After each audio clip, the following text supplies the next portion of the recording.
हाय friends, मैं Rajneesh Yadav glorious public school Malawan के YouTube channel पर आपका हार्दिक स्वागत करते हैं। स्टूडेंट्स, इंग्लिश ग्रामर की बहुत सारी वीडियो हमने दे रखी हैं पहले से ही। उसी के आगे क्रम में नेक्स्ट वीडियो जो हमारी है वो प्रीपोजिशन के ऊपर है और देखते हैं कि क्या होते हैं प्रीपोजिशन और कहाँ पे इनका उपयोग किया जाता है। प्रीपोजिशन का हिंदी अर्थ होता है संबंध सूचक। संबंध सूचक का मतलब है जो किसी के साथ अपना संबंध दर्शाते हैं। अगर इंग्लिश में देखा जाए इसको दो भागों में विभाजित करते हैं, प्री प्लस पोजीशन। प्री का मतलब होता है पहले और पोजीशन का मतलब होता है स्थिति। स्थिति से पहले ही जिन वर्णों का उपयोग किया जाता है उन्हें प्रीपोजिशंस कहते हैं। वे शब्द जो नाउन या प्रोनाउन से पहले तथा वाक्य के साथ किसी अन्य वाक्य में प्रीपोजिशन के साथ अपना संबंध नाउन और प्रोनाउन के साथ अपना संबंध दर्शाते हैं, उन्हें ही हम प्रीपोजिशन कहते हैं। बहुत सारी प्रीपोजिशंस हमारे इंग्लिश ग्रामर में दी हुई हैं, उनमें से कुछ इंपॉर्टेंट हैं जिन्हें हम आपको बताएंगे। पहली है at. Use of at. At का उपयोग कहाँ किया जाता है और कैसे किया जाता है ये हम आपको बता रहे हैं। देखिए, इसकी काफ़ी जगह इसका यूज किया जाता है। जैसे पहला इसका है गांव, कस्बा या बड़े शहर का कोई छोटा स्थान। फ्रेंड्स, जब भी हम किसी वाक्य में गांव या कस्बा या कोई बड़ा शहर होता है, उस बड़े शहर के अंतर्गत कोई छोटा सा स्थान होता है, उनके बारे में हम जब सेंटेंस में जिक्र करते हैं तो उसके आगे पहले हम एट का उपयोग करते हैं। एक एग्जांपल देखते हैं, जैसे आई लिव एट मलावन। अगर मलावन यहाँ पे क्या है, कस्बा और कस्बे के नाम से पहले हमने एट का यूज किया है। ठीक है, उसके बाद नेक्स्ट देखते हैं कि किसी निश्चित समय के लिए। हम जब भी समय की बात करते हैं और वह समय निश्चित हो तो उसके पहले भी एट का यूज करते हैं। जैसे we shall reach at 8 o'clock। 8 o'clock जो दिया गया है वो हमारा एक निश्चित समय है, 8 बजे, है ना। उससे पहले भी हमने एट का यूज किया है। नेक्स्ट देखते हैं इसका, किसी स्थान के विशेष बिंदु की ओर इशारा करने पर। ठीक है, किसी स्थान पर मान लीजिए कि ये विद्यालय है। ठीक है, विद्यालय में बहुत सारी चीजें होती हैं।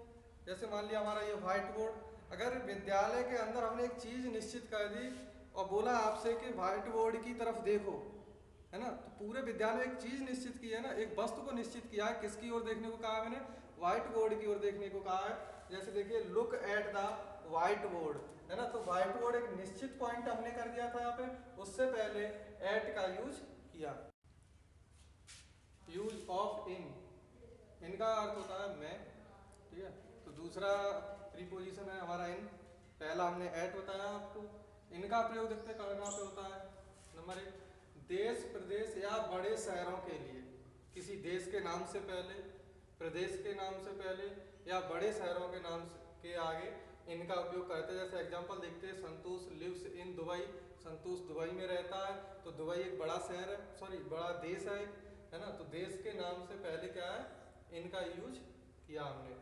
दूसरा देखते हैं, वर्ष या महीने के नाम से पूर्व, साल के नाम से पहले और महीने के नाम से पहले भी हम इनका उपयोग करते हैं। एग्जाम्पल के तौर पे देखेंगे, she will come to India in March. वह भारत में मार्च में आएगी, है ना। तो मार्च एक महीने का नाम है और मार्च से पहले हमने इनका यूज किया है। तीसरा देखते हैं पॉइंट क्या है इसका, स्थिरता तथा विश्राम की दिशा में। स्थिरता स्टेबिलिटी की दिशा में, रेस्ट और स्टेबिलिटी, जब कोई चीज रेस्ट में होती है उसके लिए हम क्या यूज करते हैं, इनका यूज करते हैं। जैसे देखिए, the students are in the classroom. तो क्लासरूम में स्टूडेंट क्या होंगे, स्टेबिलिटी में होंगे, ना कि मोशन में होंगे, बैठे ही तो होंगे। तो वहां पे हम यूज किसका करेंगे, इनका यूज करते हैं। फिर उसके बाद नेक्स्ट हमारा प्रीपोजिशन आता है इनटू। इनटू का भी मतलब होता है मैं।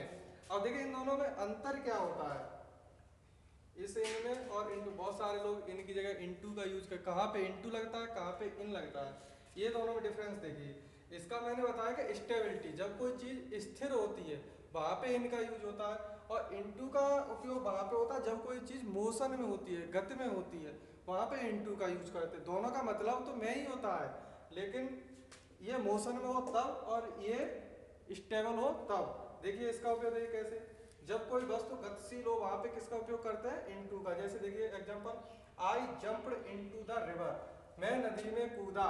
तो जब हम नदी में कूदे तो वहां पे क्या हुआ, मोशन हुआ ना, मोशन करते हुए नदी में गए, तो उसके आगे क्या लगा, वहां पे गति थी, इसलिए हमने क्या लगा दिया, इनटू का उपयोग कर दिया नदी से पहले।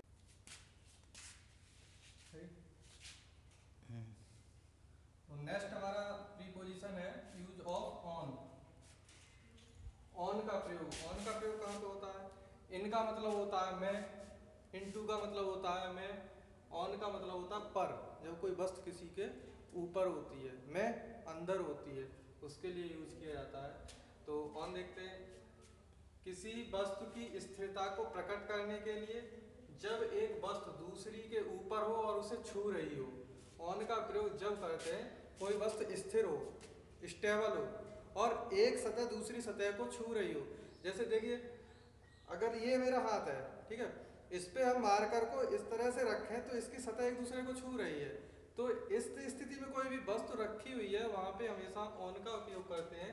एग्जाम्पल के तौर पे हम समझेंगे कि the cup is on the table, है ना, जो कप जो है वो टेबल पर रखा हुआ है, तो जो कप की सतह और टेबल की सतह एक दूसरे को स्पर्श कर रही है, इसलिए इन दोनों के मध्य में प्रीपोजिशन हमने ऑन का यूज किया। जब दो वस्तुएं एक दूसरे की सतह छू रही होती हैं और स्टेबल होती हैं, वहां पे हम ऑन का यूज करते हैं।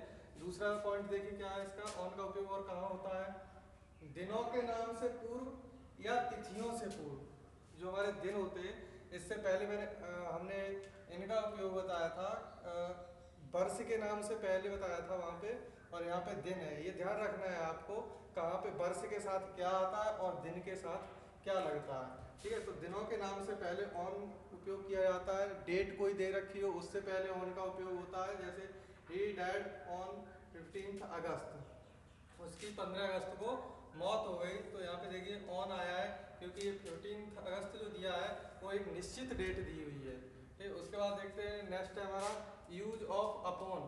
अपॉन का मतलब भी होता है पर, मतलब ऊपर किसी के, किसी गतिशील वस्तु के साथ। अब आपको यहाँ पे थोड़ा कंफ्यूजन हो रहा होगा कि हमने इनटू भी गतिशील के साथ बताया, अपॉन भी गतिशील के साथ बता रहे हैं।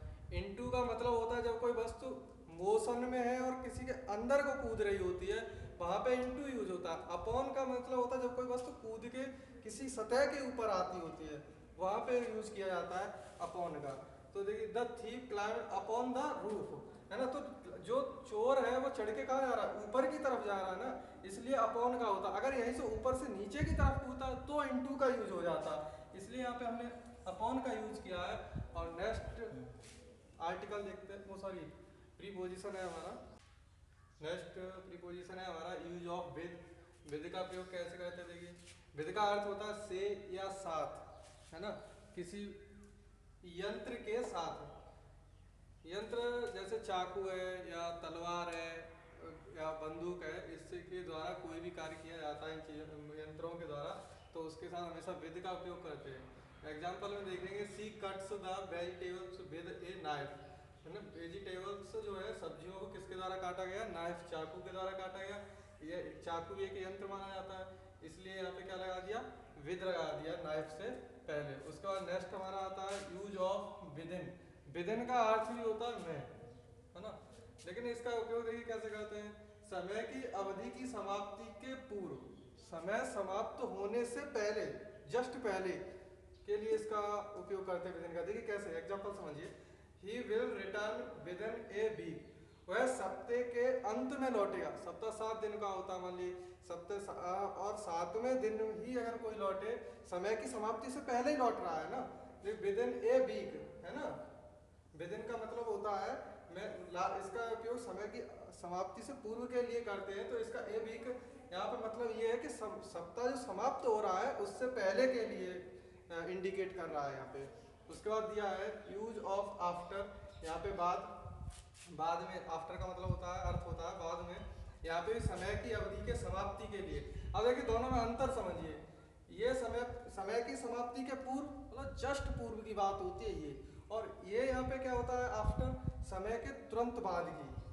We shall come after an hour, हम 1 घंटे बाद आएंगे, है ना, 1 घंटा होने के बाद आएंगे। और यहाँ पे क्या हो रहा है, 1 सप्ताह समाप्त होने से पहले हो रहा है काम, और यहाँ पे 1 घंटा होने के बाद की स्थिति, यहाँ पूर्व की स्थिति होती है, यहाँ बाद की स्थिति होती है। इतना अंतर होता है दोनों में। नेक्स्ट आर्टिकल, नेक्स्ट हमारा प्रीपोजिशन है वाई, तो इसका देखते हैं। नेक्स्ट प्रीपोजिशन है हमारा वाई। वाई का अर्थ होता है द्वारा। तो देखते हैं इसका पहला पॉइंट है साधन से पूर्व, किसी भी साधन को दर्शाने के लिए, जैसे he goes to his office, वह अपने ऑफिस जाता है बाई का, कार के द्वारा। तो कार हमारा क्या एक साधन है, साधन से पहले उसने क्या लगा दिया, बाई का यूज करते हैं। किसी भी साधन से पूर्व किसका उपयोग करते हैं, बाई का। दूसरा पॉइंट है हमारा नाप या तौल की इकाई से पूर्व। तो नाप तौल की इकाइयाँ होती हैं, जैसे किलो है, लीटर है, लीटर है, मीटर है, इस तरह की। तो देखिए milk is sold by the litre, दूध लीटर के द्वारा बेचा जाता है, लीटर से बेचा जाता है। तो यहाँ पे बाई का उपयोग कर दिया। नेक्स्ट प्रीपोजिशन है हमारा ऑफ। ऑफ का मतलब होता है का, तो यूज ऑफ ऑफ। देखिए संबंध को प्रकट करने के लिए, जब किसी व्यक्ति का किसी चीज से जो संबंध दिखाया जाता है, तो उनके बीच में ऑफ का यूज करते हैं। She is the owner of this shop, वह इस दुकान का मालिक है ना। तो मालिक का और दुकान का क्या संबंध यहाँ पे दर्शाया गया है, तो उसके बीच में क्या लगा दिया, ऑफ लगाया है। विशेषता या कारण, दूसरा पॉइंट है हमारा विशेषता या कारण बताने के लिए, है ना। तो इसका एग्जांपल देखिए, सी डाइड ऑफ मलेरिया, वह मलेरिया से मर गई, है ना। किससे मर गई, मलेरिया से। कारण है हमारा मलेरिया के द्वारा कोई व्यक्ति खत्म हुआ है, तो इसलिए यहाँ पे ऑफ का उपयोग किया गया। Thank you.